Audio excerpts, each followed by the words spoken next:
Blog Talk Radio.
Hey, what's up, y'all? How you doing? King Nick Anthony coming at you one more time, and I'd like to welcome you guys back to the swamp.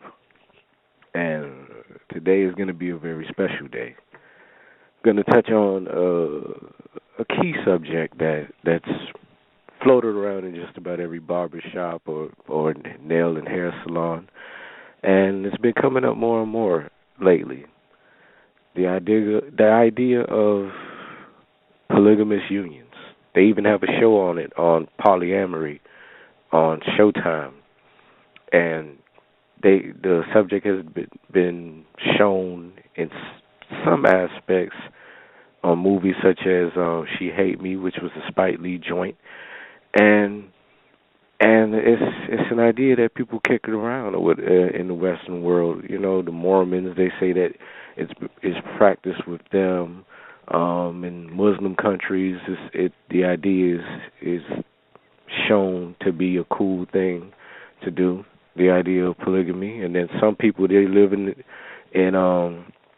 situations where it's one woman, two men, or whatever. You know, one wife, two husbands, and they're fine with it. But bottom line, today we're not only touching on the idea of polygamy. It's a lot more than that. We're going to dive into much deeper than that. You know, the economics of it all, the manners and the customs of it all, what it really means. And our guest today, Hondo Solomon, he's really going to school us on what it is, what it's all about, all the way around, you know. Now, before we get into that, I'd like to tell you guys on what's going on, what we have going. Today's broadcast is brought to you by Anzik Media. You can check out what they're doing at ananzikmedia.wordpress.com. That's the website. You can check out their blogs and other information there. You can also see archives of this show and others of Ananzik Media at blogtalkradio.com/AnanzikMedia. And you can also see what they're doing on Facebook, facebook.com/AnanzikMedia. You can see what I'm doing at facebook.com/Dragonflies in the Swamp, which is the name of my book that you can purchase a copy at www.Pipnpens.com. That's www.Pipnpens.com. That's P as in Paul, I as in India, P as in Paul, N as in Nancy, pens as in I have two pens.com. You could check out the book and other discussions that I have from the past that are up on YouTube, that you can thumbs up and subscribe to the channel Nick Brown TV. But most likely you could just go to the website, check out most of the discussions that I have up on there as well.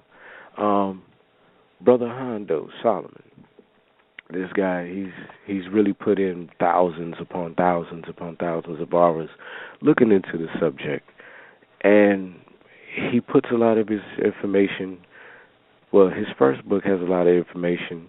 It's called the Polygamous Papers. You could get that online. You can go to Amazon. You can get that. He's going to have a website coming up pretty soon, so you can get that book there. Pretty soon, come October, come next month, he's going to have his second book, The Minimalist Manifesto, come in October. It's some more information on how to be a part of to have a polygamous lifestyle. And then in spring of 2015, he's dropping what some would consider the addendum, the part 2 to the Polygamous Papers, Polygamy as Economic Warfare. And that's coming out in the spring of 2015. And all of that is going to dive into how to get your money right for that, how to set up everything properly for that way of life. Because I hear some brothers, they kicking around that idea of, oh, yeah, man, I wouldn't mind doing this and doing that. And there's some people who I've seen, they're in polygamous situations. They just don't want to call it out for what it is. They're comfortable in calling themselves the mistress, the side piece, or the side dude, depending upon the situation. You see what I mean? But bottom line, those unions are out there, and some of them, they're living that life. They just can't really make it official due to some laws in their states or how it is in America, period. And Brother Hondo is going to come in and break down mostly the money part of it all, how to get your nickels and dimes in order. Because seriously, with how it goes in this country, I mean, monogamy, okay, it's the textbook thing. One man, one woman, okay, they figured things out. But look at the divorce rates. Look at the divorce rates and the fussing and the fighting and the back and forths, people cheating and flirting and stepping outside their union, and it's just crazy. And when you sit back and think about it, I'm like, all right, two people, they could be monogamous. It's done. I've seen it done. But it's rare. It's extremely rare where it's two people, they want each other, they want to make it just work between them two, and no one steps out. It's extremely rare.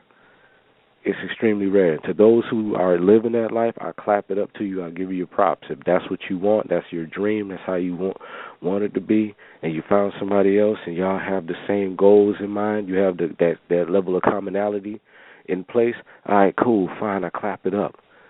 But don't knock anybody else that's looking to make their way into other situations, all right? Don't knock looking into other situations, because there's plenty of people that they're living in a bigamous or in a polygamous situation, and they're making it work in a relationship, and they're making it work here in America. And they're really making it work. They're really taking their time to figure it all out, and they're comfortable in what it is in how they're living, and they love it. So why sit there and knock it if it's working? They ain't hurting nobody. They're not forcing the guy in this situation. He's not forcing these women to be with him. They're all making it work. See what I mean? I mean, we've been doing the same thing over and over again, and all you've seen is a lot of heartache and a lot of craziness due to people not being honest with themselves, stepping out, cheating, wilding out like that, and you can't grow like that. You can't grow as a society like that. See what I mean? Like I stated before, if you can make it work, then you can make it work. All right, Brother Hondo, look like he's calling in. Going to bring the brother on. Hello? Yes. Hey, how you doing, Brother Hondo? You all right? Yes, sir. How you doing, King Nick?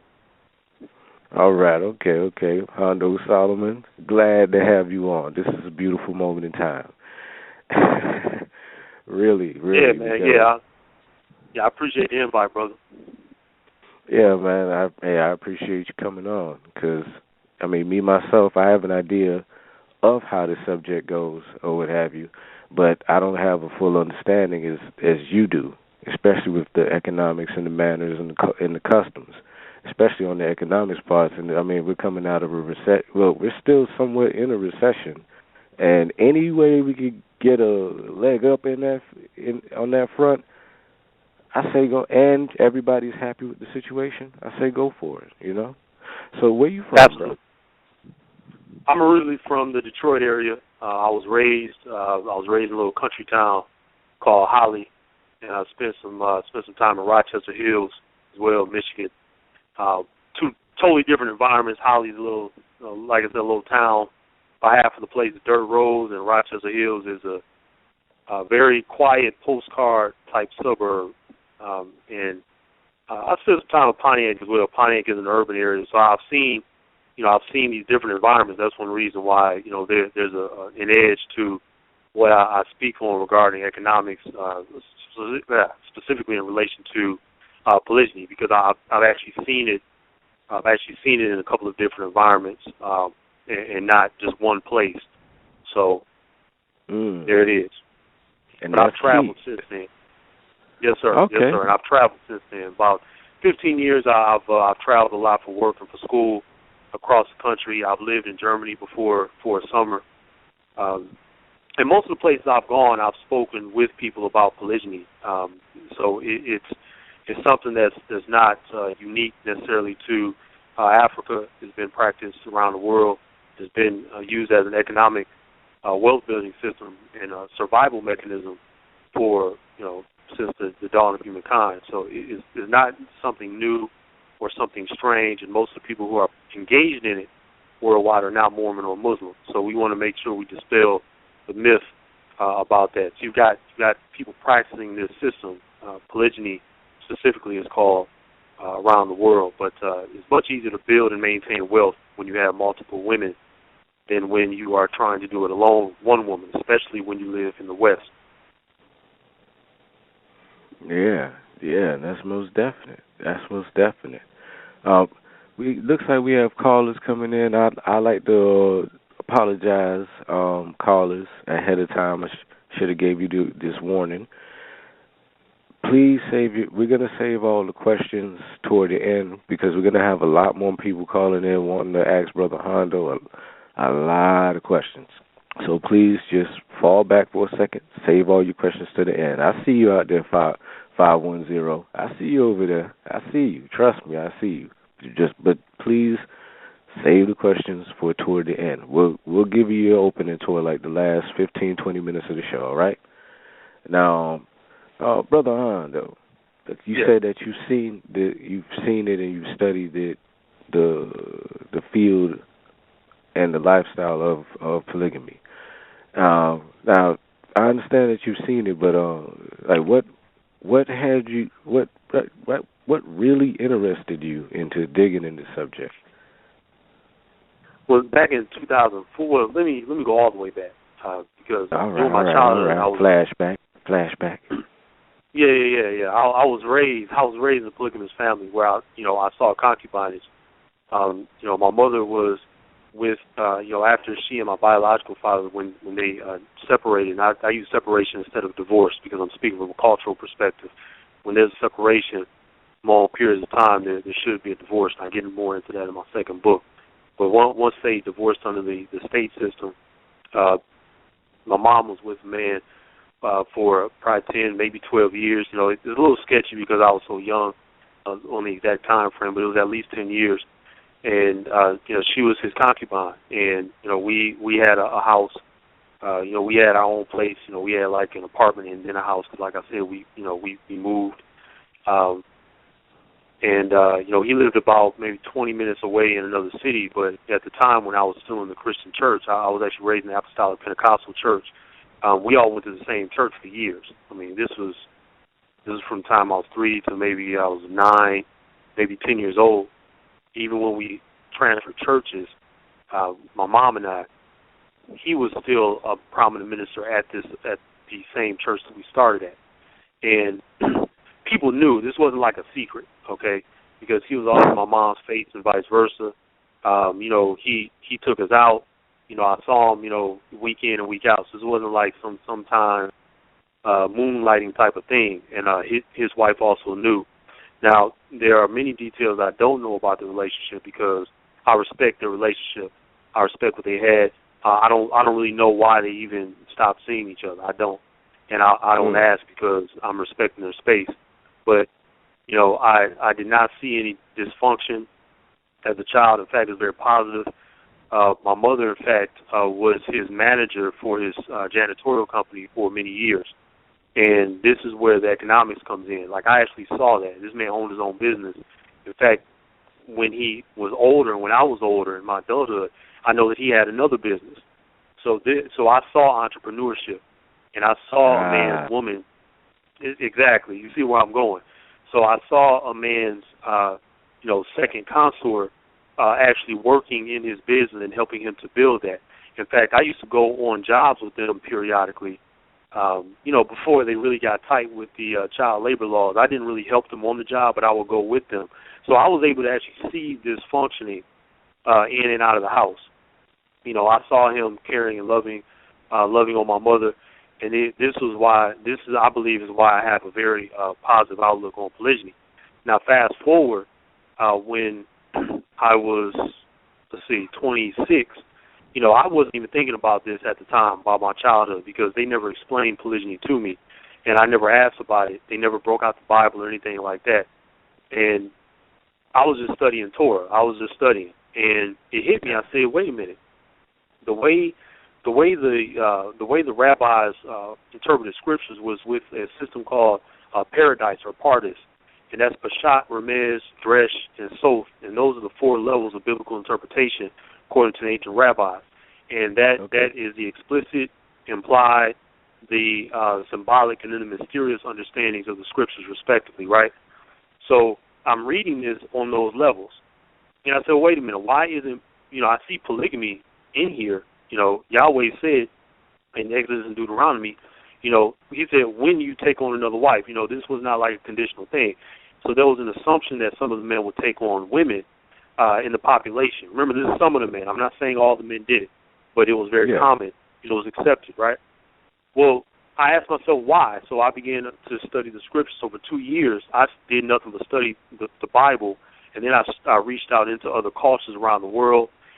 First, of course, I went to African culture because on that continent is the most, it's done openly and accepted for the most part. It is decreasing a bit because of westernization, but which we know is a form of slavery. But I then stretched out to other continents, and then I looked at different local cultures around the world. So this was building. Remember, this is 2004, 2005, 2006. It wasn't until 2010, June 2010, where I began talking about it on social networks, and I was answering people's questions so much that people were like, you should really write a book about this because you have a good understanding of it. And I still wasn't thinking about my upbringing at the time. Now, what's interesting is that what sparked it on the social network called Facebook is that a friend of mine and I, at the time, I had 4 consorts, and he had 4 consorts. And he was like, hey, man, he was like, yo, we should make a video about polygamy. He was like, because this is what we do in the show, polygamy. This is what he said. And I was like, nah, man, I'm good. I'm about to leave. You know what I'm saying? I'm tired. Get all that. So he said, nah, man, just make the video. So we made the video, and those of you who have followed my work for a long time, I took the videos down now, but I'll post them back on YouTube soon.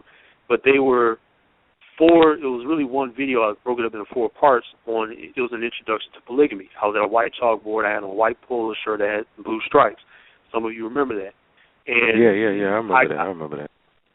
I got so much play on YouTube, Facebook, that people were emailing me, and some people I knew were calling me on the phone like, yo, man, this is good information. Like, you need to put this in a format. So finally I sat down in June 2010.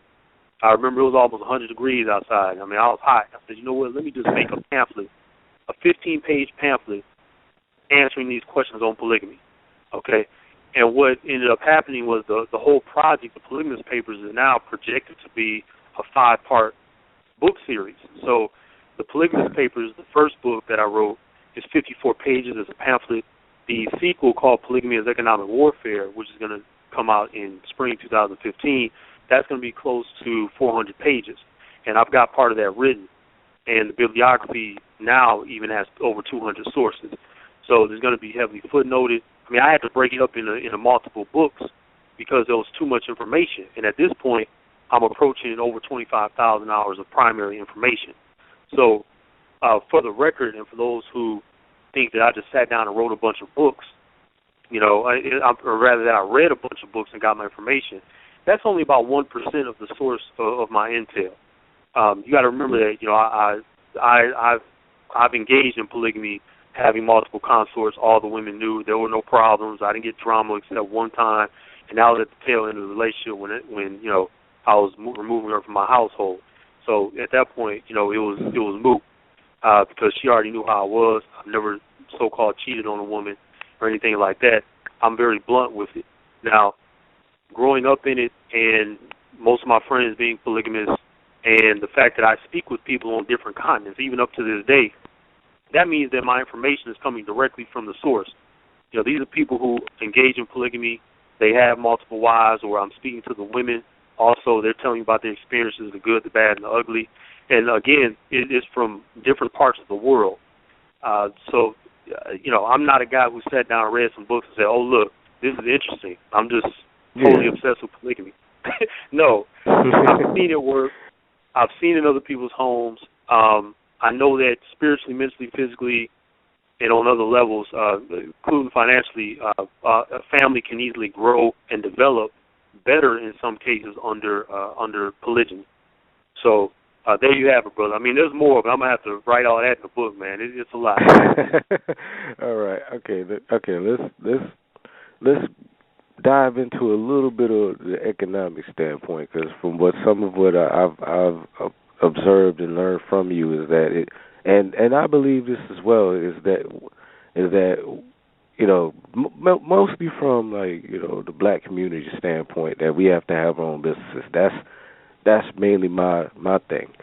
Now, you said that in order to really make a polygamous situation work, you said that it's best to have your own business kicked off. All right, cool. And you said that. I have said that.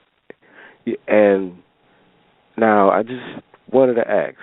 All right, please define the consort, concubine, and others roles within those marriages, and where do they fit inside of a business? Like who's the secretary?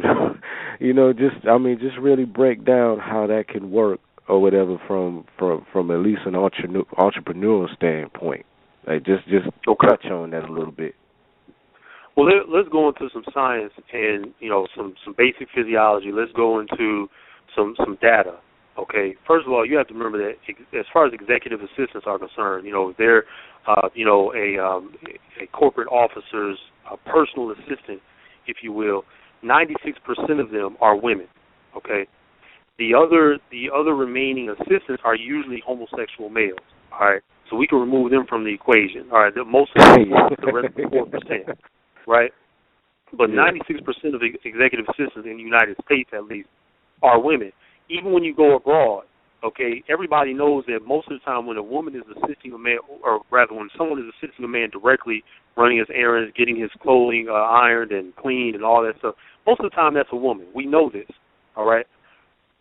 There's a reason for that. See, women are better multitaskers because of the way the brains operate. And this is not good or bad, right or wrong. It's just the way it is. You give a woman, say, $500, and you send her into the marketplace, she should be able to come back with $5,000 because she's actually sold and duplicated whatever was produced at home.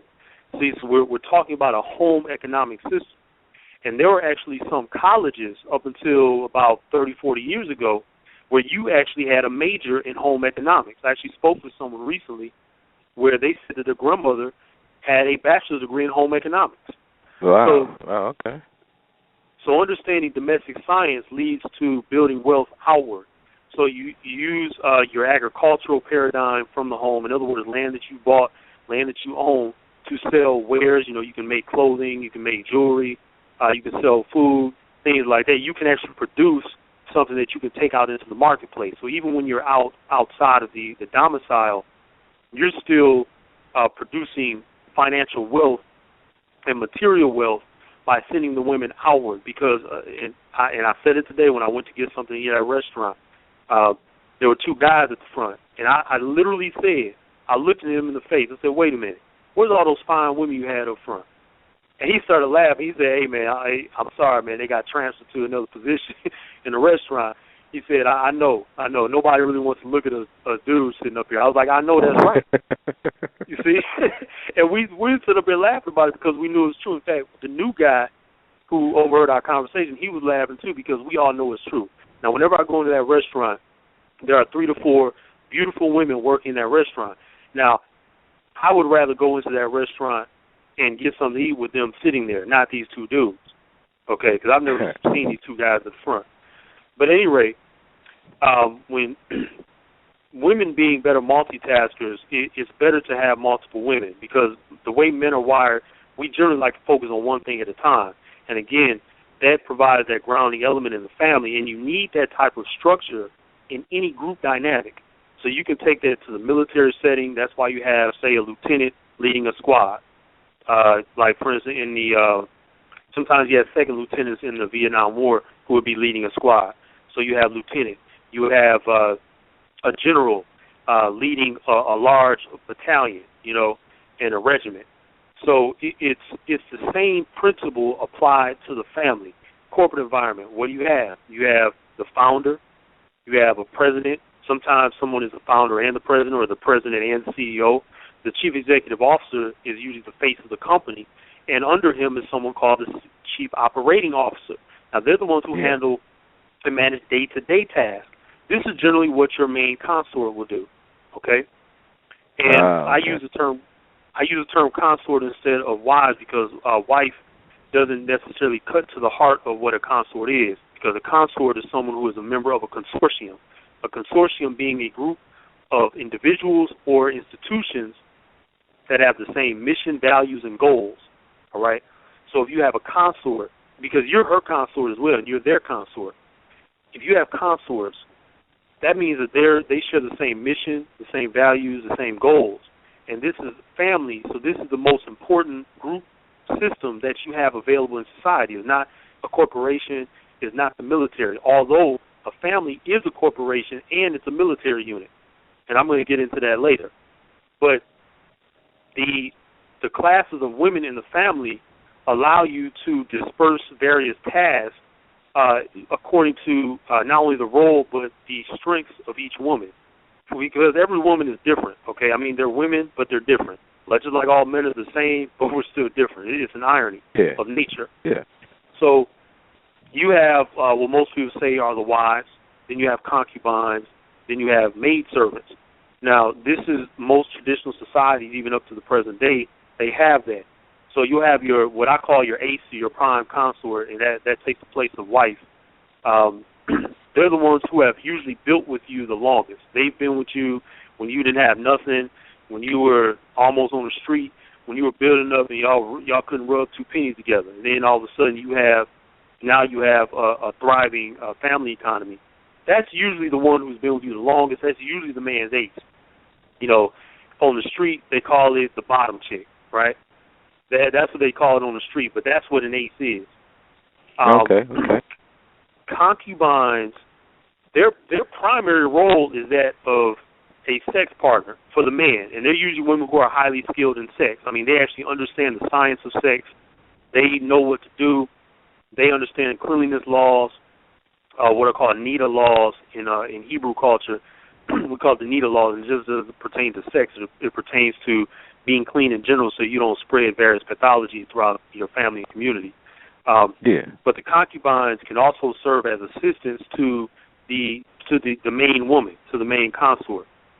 So let's say if she has 3 children with the main consort, the concubine steps in, and she's usually younger. Most of the time she's younger, okay? She steps in as an assistance role to the main consort. And I've seen this even in person. I've had people contact me and tell me, this is what they do. These are women contacting me. And I've seen it, like I said, I saw it myself with my own mother. they will step in and they will either assist the woman directly with domestics, or they will assist the man with his business. Now, certain concubines will have both roles, and some of them is just highly skilled. Normally, concubines are not virgins, and I'm really tweaking this for the updated version because we have to allow polygyny to be melded a little bit into the present context of war that we're experiencing here, not only in the U.S. but abroad, increasingly abroad. Oh, all right. We're gonna get finish up with that. Allow you to finish up with that. We're gonna go into a commercial break right now. In about another 3 to 5 minutes, we shall be returned. All right. For those who have questions toward the last 15, 20 minutes of this show, the number is 347-989-8183. That's 347-989-8183. The last 20 minutes, we're going to really have questions, answers. Please have them ready for Brother Hondo. We're going to break right now. Please return. Peace. This is City Hampton of the HSDO Lord Mission. Utilize the ancient universal powers of nature. For ages, gemstones have been an integral part of holistic healing. With their unique molecular structures, they possess the ability to emit healing energies that tune the mind, body, and spirit. Gemstone therapy is a subtle and an effective way to help introduce new and positive energies into your life. Gemini Creations, gemstone consultations are a unique and an effective way to calculate the best gemstones for you based on your personal life experiences and astrological information. These consultations help to provide you with a comprehensive understanding of the gemstones that work best for your energy. With your gemstone consultation, you will receive a gemstone consultation report comprising of a list of recommended gemstones, as well as a complimentary free natal chart. Gemini Creations also provides custom-created amulets, gemstone elixirs, gemstone jewelry, and a variety of gemstone formations. To learn more about Gemini Creations, visit us on www.geminicreations.newshop.com. Spelled GEMINEYE creations.NUWSHOP.com. And like us on Facebook, www.facebook.com/Gemini Creations. Peace and blessings.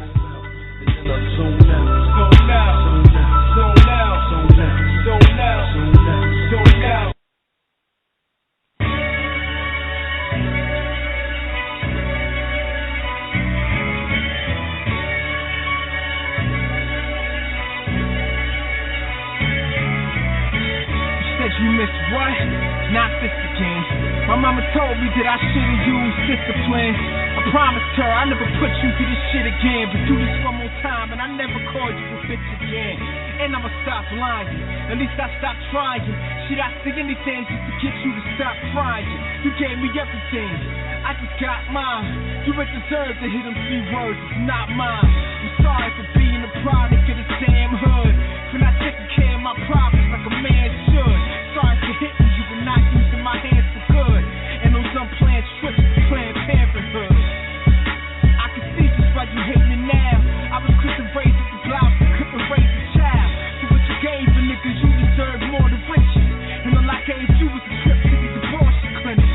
Bruises and black eyes, and when I bought my fists, and turn around and give you all my kisses. How the fuck I say I love you when I fulfill all your wishes? And turn right around and call my missus. Fuck you. Baby, look, what kind of man am I? And I have no consideration for your damaged pride. She said you would got to be my kid's father. Just wait until you meet that bitch, calm.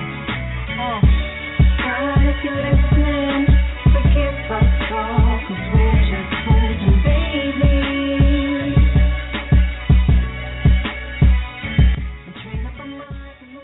Yo, that's City Hampton right there. The track is called Fools and Babies. Go ahead and check his stuff out. Go to adanzicmedia.wordpress.com and see about his music. Seriously, the brother has a lot to say. Now, we're going to come back with Brother Solomon, Brother Hondo Solomon, have him chime in and really break down some more of the economics of of entrepreneurship within a polygamous construct. Brother Solomon, you there? You back? Yes. Yeah. All right. Okay. For those who just catching on now, Brother Solomon was getting into the economics of polygamy in terms of entrepreneurship. He's really digging into it, and the part where he left off of was the roles of the women within the business structure of it all. Remember, toward the end, in like another 5-6 minutes, we're going to get into the questions and answer portions. So please have your questions ready for the brother, all right? Please continue. Yeah, so, let me backtrack a little bit. It's very important for men to understand something. It's good that we are biologically polygamous. I mean, that goes without saying. We could literally repopulate, a whole neighborhood within a matter of, several years, just by because of the nature of our reproductive system, okay? Women can't do that. However, men have to understand that just because you're biologically polygamous does not mean that you should just go out and you should just be sexing various women and you have no plans on creating a household. Now, by household, I don't mean that you have to have all of the women in the same house, because traditionally men kept the women in different dwellings. Even if they're on the same land, they had their own space. Because of the way that we've destroyed inheritance rights, legacy, the way property is transferred and material wealth is built from the beginning of a man's youth, we don't always have opportunity to put those women in different dwellings. So that's why you hear about a lot of people having 2, 3, sometimes 4 and 5 wives in the same house, and that's okay. Remember, we're at war. This is polygyny in the context of warfare. So that has to happen, and we can adjust accordingly. However, the ideal situation is for them to not only have their own dwellings, have their own space, but for all of them to have a role in your system. That means that before you meet these women, you should have a plan in place, and there should be some type of tangible evidence that you have been building something to not only take care of yourself, but take care of them as well. Because you should be well maintained as a polygynous man. You need to be maintained, especially on a emotional level, spiritual level, because this is a highly spiritual construct. You need to be sexually virile. You need to be able to you need to be able to handle these women. And I mean, please, okay? Assuming that they're normal, they don't have any past sexual issues with achieving orgasm, any past emotional issues, which you're usually going to deal with here in the West. Nevertheless, you have to be able to sexually please these women. If you can't, then you don't need to engage in polygyny. That's just the way it is. If you have no plans on building your own business, I advise these men not to rely on your 9-to-5 jobs. Now, most of us do. You should be building something so that when the women come in, when each woman comes in, whether you're monogamous for 5 years or a year or 10 years, you should always be building toward individualized wealth, household wealth, because wealth is built from the family outward. Wealth doesn't come necessarily from you having a 9-to-5 job, because they can get rid of you at any time, even if you started the company. Even if you started the company, we have to remember, when you start a company and it goes public, you go from a privately owned company and you put it on the stock market. Now the board can actually oust you from the family. In fact, if anybody has seen Spider-Man, the one from about 10 years ago with, I believe it was Tobey Maguire, Norman Osborn, who was played by Willem Dafoe, he actually went off on his board members at Oscorp because they were kicking him out because he had gone into, he had been displaying some very disturbing behavior, and they didn't like the way he was running things. So they ousted him, and he said, "Look," he said, "I started this company." He said, "Not you, I started it." But see, it was a public company at that point. So you want to maintain your wealth by controlling distribution. Like, for instance, I'm an author. What I'm going to be doing within the next season is people can only get my books through my website. They will no longer be able to get it from, say, a Lulu or an Amazon, things like that, because I make more profit. Myself. Exactly. I mean, you end up keeping 80 to 90% of your profit as opposed to about 30% of your profit at the most 70, but usually it's about 30, maybe 40% of your profit when you distribute through, say, Amazon, CreateSpace, Lulu, Barnes & Noble, places like that. And if you're going to have multiple women, you need to maximize efficiency. All right. So when you get a book order, if your book is $15, you want to recoup at least $11 of those dollars, as opposed to selling that on one of the channels that I mentioned. You know, you're only going to get about $4.50 from, let's see, now 30. Actually, you're going to get $4.50 from a sale of that book. So $4.50 versus 11 or 12.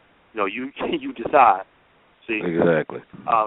So we have to remember that. Control your distribution, control your goods, control your marketing. You want to do all of that in-house, and that's the advantage to Polygyny, because you can bring everyone's talents together, and everything is done in-house, or at least most things are done in-house. You don't have to what's called outsource. You don't have to outsource. Yeah. And the only reason why a lot of us outsource at the beginning is because we don't necessarily have certain things in order. Like, I don't have a printing press or anything, or I don't really have a solid way to handle the logistics of it all as of yet. Right. But in the future, the whole plan is have an office space of some kind, and have the printing press, have an office, have delivery people ready to go, have the distribution set up. So I hear exactly what you're saying. We're getting to that time where looks like we have extra people calling in, and we're going to be open to ask questions. If you have any questions for Brother Solomon, please chime in. The number is 347-989-8183. That's 347-989-8183. Just go ahead, open your mouths, and fire away. Okay? Please don't ask anything out of the ordinary or anything crazy, because the minute you decide to get quote-unquote ratchet, you're out of here. I don't play that. I may be cool as a fan, but I'm telling you, I bite hard. So 510, he called before, 510. Let's see what you have to say. All right, you have a quick 20 seconds to ask your question. I don't have a question, brother. This wise movement, and I just wanted to give the brother props for what he's been doing. I've been working with him on his belief, and my belief as well, polygyny, and the foundation and the instructions on how to go about it in the proper way and things of that nature. I've been doing this for over 30 years, so I understand what that brother doing, and I just wanted to say that I'm agreeing with it, and there's a way to do it to bring it to the so-called modern times for people of color to learn about it. And that's what I was attempting to do in my call-in. Well, thanks, Bob. I appreciate that. That's Bob. Oh, yeah, he's definitely one of the people who has taught me a lot about polygyny during those years after I began my research. So, big props goes to Bob. Oh, yeah, I appreciate that. Thanks for calling in, Bob. Yes, sir. Thank you, brother. Thank you. No problem. Right. 678. You want to chime in? 678. Do you wish to chime in? They extra quiet. I think I know who that is too. They got nervous. All right. Please continue on with we got people that's calling in. I guess they just want to listen. I guess they want to listen. Now, all right. Let me ask you a question while we're waiting for more and more folks to chime in, or at least have the bravery to chime in and ask a question. It's a personal question that I wanted to ask you in terms of like the cleanliness factor.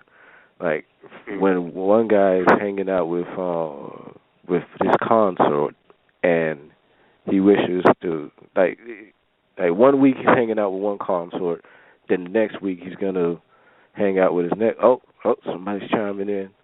Let me stay quiet. All right, 678. 678. Ask your question. Something wrong with their phone. Hello?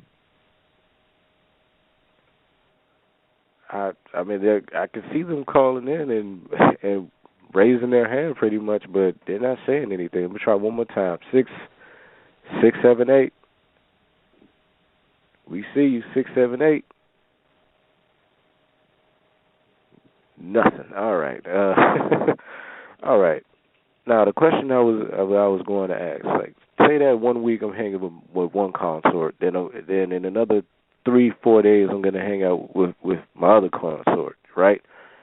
Like, right. What's a cleanliness tool that's utilized in order for no cross contamination of some kind?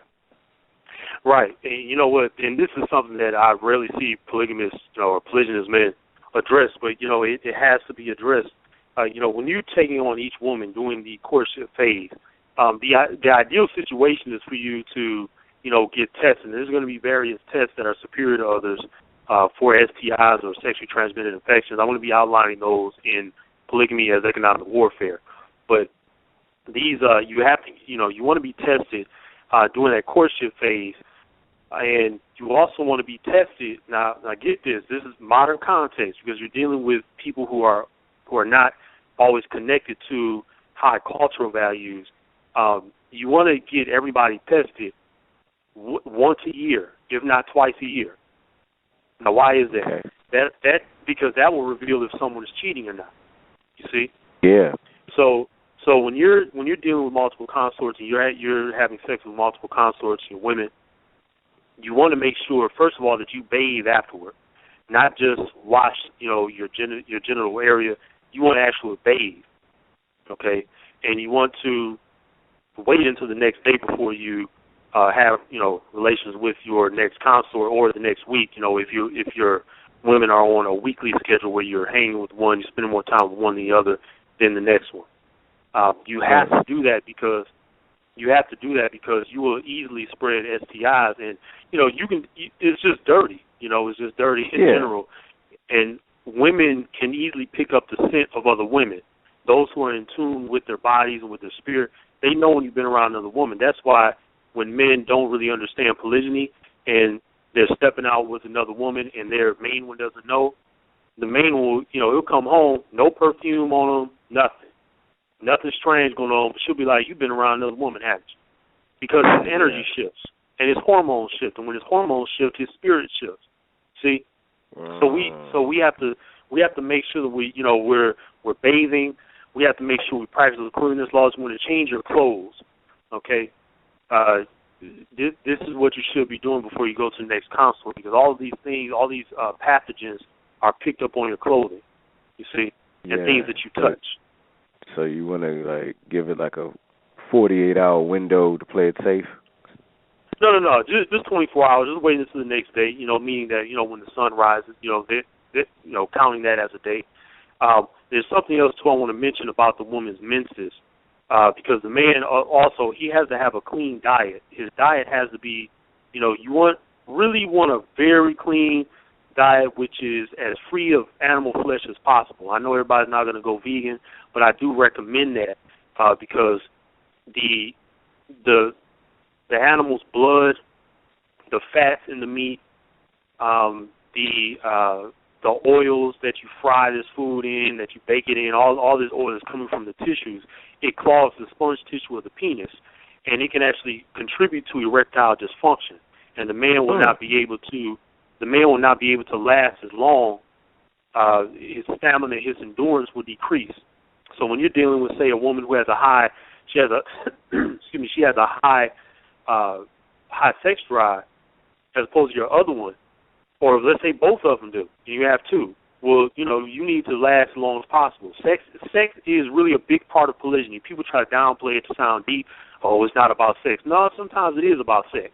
But there's a responsibility that comes with that sex. If you want access to that woman's vagina, you're going to have to take care of her, period.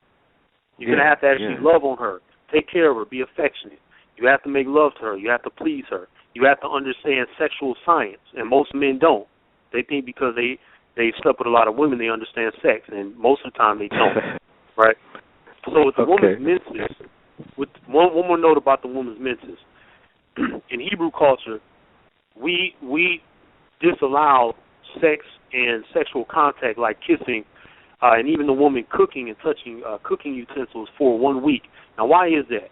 Because people will say, well, the woman only bleeds maybe 3 days, 4 at the most if she has a stronger cycle. So why can't we go the day before and the day after, which would give you 5 or 6 days? That's because, and I've tested this, when you're very sensitive, especially when your diet is clean as a man, especially when you have a high fruit-based diet, you pick up on the energies of a woman. So I remember in my case, when I had this sister who was my concubine, and I could tell when her cycle was coming on 2 days out. I knew when it was about to come on. I could just tell. I could see subtle shifts in her body language. It means I use what's called physiognomy. And men need to learn physiognomy as well. Okay? So there's these different sciences you should learn as a man before you even engage in polygyny. But that ensures that she's clean before and after. You see, and plus it allows her range of fertility to be timed. So before and after, that's when a woman is very fertile. You understand? Oh, so, all right, okay, all right. And I'm pretty sure everything will be broken down inside your books. Because 678, the person has called back. That person has called back. Okay, please, Lord, have their phone work. Let me just pray for them real quick. All right, come on. 678. Can you hear me now? Yes. Yes, I can hear you now. Amen. Oh man. Okay.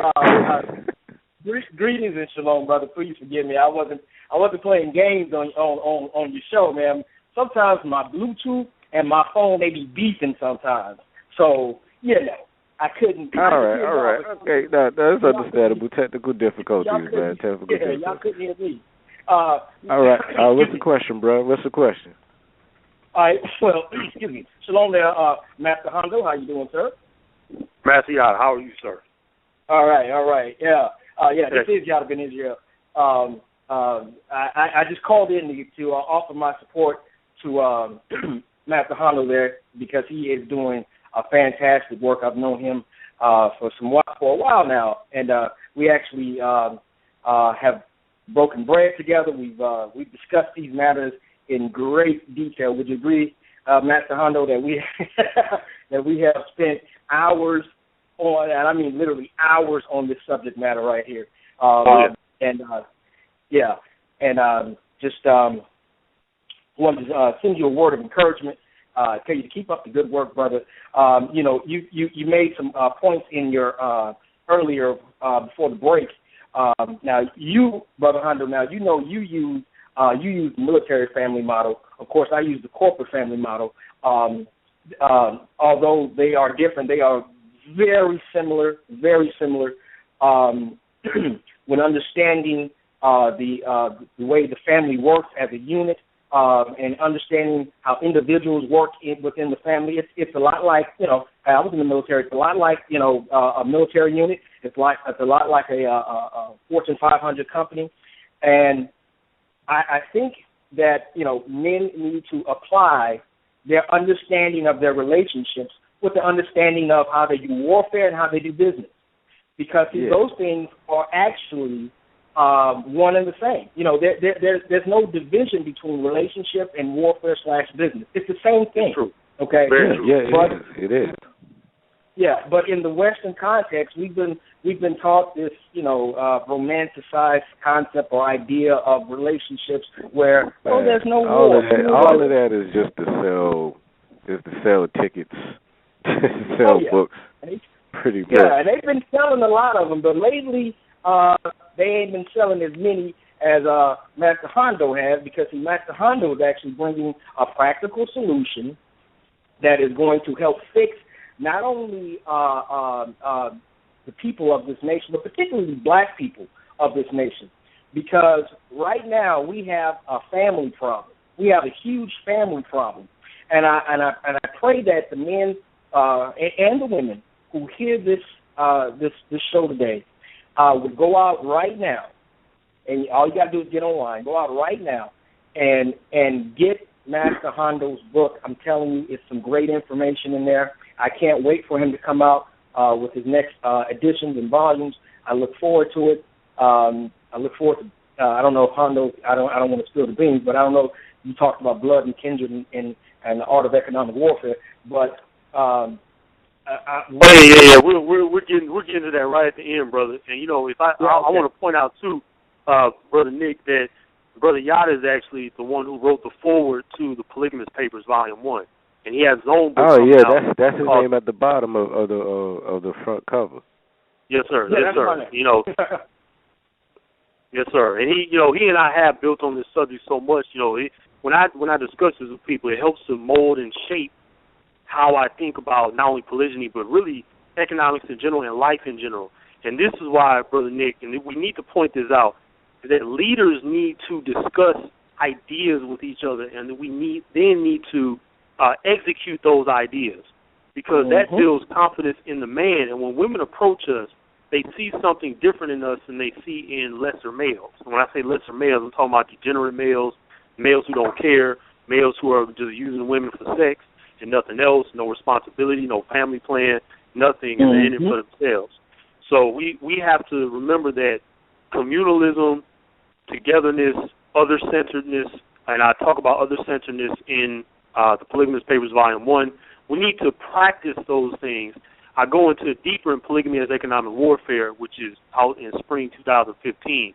We have to start getting together and live communally and build on ideas. But this is what leaders do. When leaders get together, stuff starts to move. It's like a war room.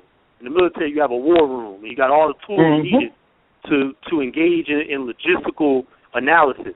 You see, and it's a really cool thing. But that's why I'm here today. It's because of men like Brother Yada, of course, Baba Oye, and I had a few other elders who taught me about this system, and then I added my own ideas based on what was already being practiced. I mean, I'm not trying to reinvent the wheel here. I mean, we've been doing this.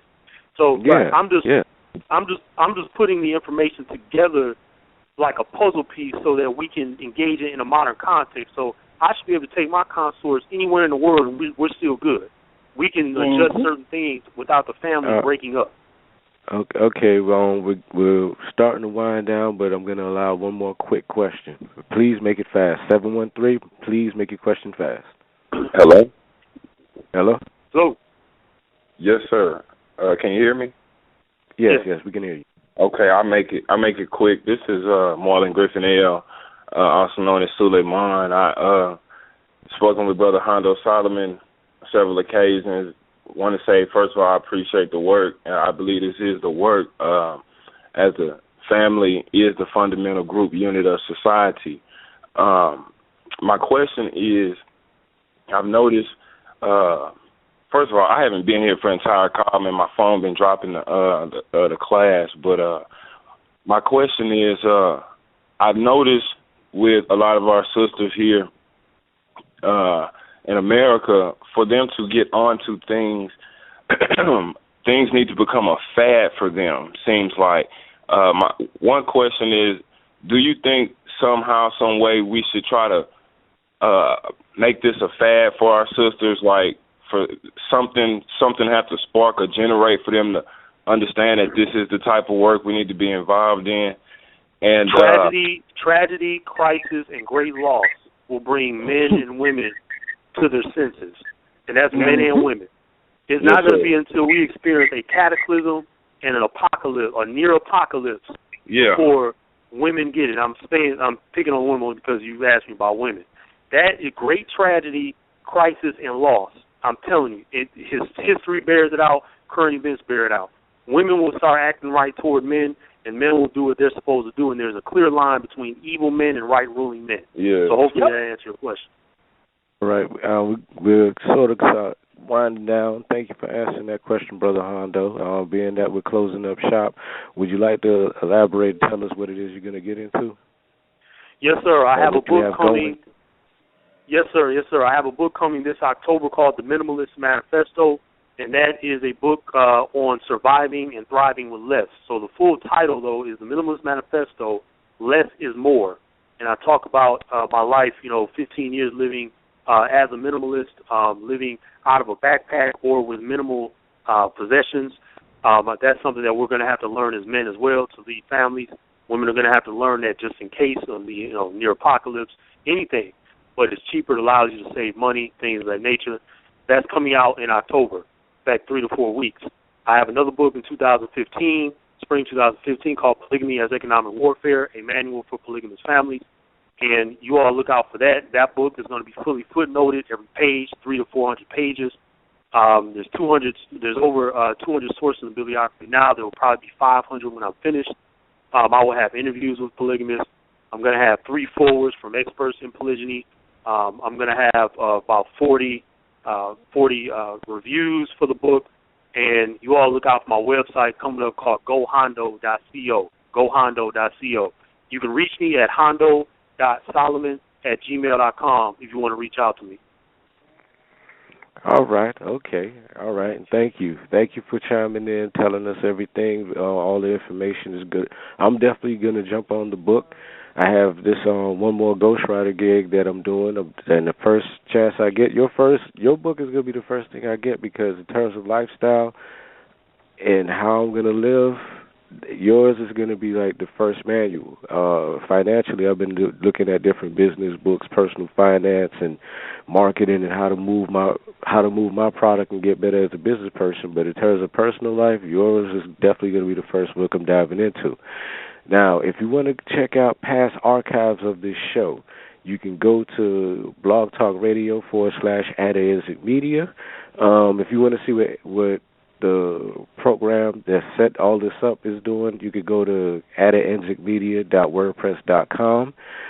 You can like them as a friend at facebook.com/@media. And if you want to see what it is I'm doing, go to www.pipnpens.com. That's PIP as in Gladys Knight, and the Pips, N as in Nancy, pens as in I have 2 pens.com. You can see past discussions that I had, things on YouTube that were key that I had to get off my chest that people seem to gravitate to.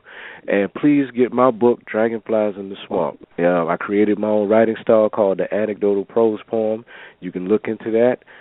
And I have a newsletter that you can sign up to that will have people those who are buyers of me, customers of me, got a service from me, an editing job done from me, or bought a book from me. You'll be eligible for contests, giveaways, and also be placed on our birthday gift list. So just for it being your birthday, you can get a $5 gift card and a greeting card from me. Okay, we're wrapping all this up. Thank you, Hondo, once again. And please get us. Thanks for having me. All right. You guys stay blessed. We're out of here.